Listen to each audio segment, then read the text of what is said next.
The Haunting of Apartment 13B, The Ghost That Won't Rest. When I first moved into Apartment 13B, I thought I had hit the jackpot. The rent was surprisingly affordable, the building was quiet, and the view from my window was stunning. But it didn't take long for me to realize why no one had stayed in this apartment for long. The strange noises in the middle of the night, the cold spots that seemed to follow me around, and the unsettling feeling of being watched, all signs pointed to one chilling conclusion. I wasn't alone in 13B. But who or what was sharing the space with me? And what did they want? The first night, it was just a tapping sound. I dismissed it as the pipes or maybe the old building settling. But when it continued every night at the same time, right at 3:13 a.m., I started to get uneasy. Then came the cold spots, pockets of icy air that would appear out of nowhere, even in the middle of summer. And the lights. They would flicker whenever I walked into a room, as if something was trying to communicate with me. I talked to my neighbors, trying to find out if they'd experienced anything similar. That's when I learned about Emily. She was the previous tenant, a young woman who had died in the apartment under mysterious circumstances.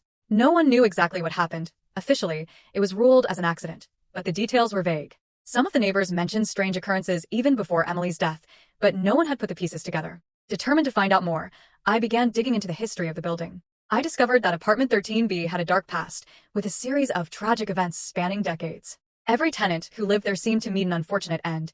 Emily was just the most recent victim. One night, as I lay in bed, I felt a sudden, overwhelming urge to go to the closet. It wasn't a conscious decision. I just found myself standing in front of it, reaching for the handle. Inside, I found an old, dusty box that I hadn't noticed before. Inside the box were photos, letters, and a journal, all belonging to Emily. As I read through her journal, the pieces of the puzzle began to fall into place. Emily had been trying to uncover the truth about the apartment, just like I was. She wrote about feeling watched, hearing strange noises, and finding objects moved. But most disturbingly, she wrote about seeing a figure in the mirror, a woman who wasn't there when she turned around. Emily became obsessed with finding out who the woman was, convinced that her ghost was trapped in the apartment. One night, as I was reading Emily's journal, I felt a cold breeze sweep through the room, despite the windows being shut tight. The lights flickered, and when I looked up, I saw her, the woman from the mirror that Emily had written about.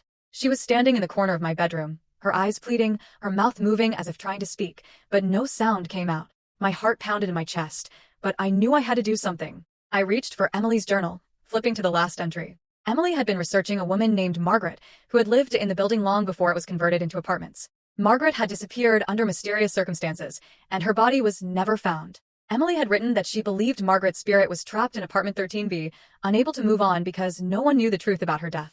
I spoke softly to the apparition, telling her that I knew who she was and that I would help her. The figure's expression softened, and she began to fade, leaving behind a sense of peace that I hadn't felt since moving in. The next morning, I went to the local library and dug into the building's history. I found old newspaper articles about Margaret's disappearance and learned that her husband had been the prime suspect, but was never charged. The case had gone cold, but with the information from Emily's journal and my own research, I was able to piece together enough evidence to reopen the investigation. The police eventually found Margaret's remains hidden in the building's foundation, and with this discovery, her husband was finally brought to justice.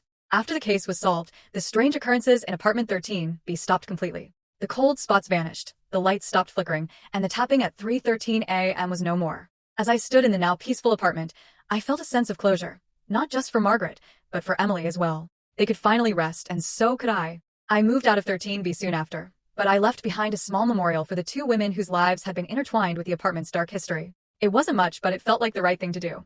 The building's new tenants have never reported any strange occurrences, and Apartment 13B is now just another unit. But I'll never forget the experiences I had there, and the lesson that sometimes, the past refuses to stay buried until someone is brave enough to uncover the truth.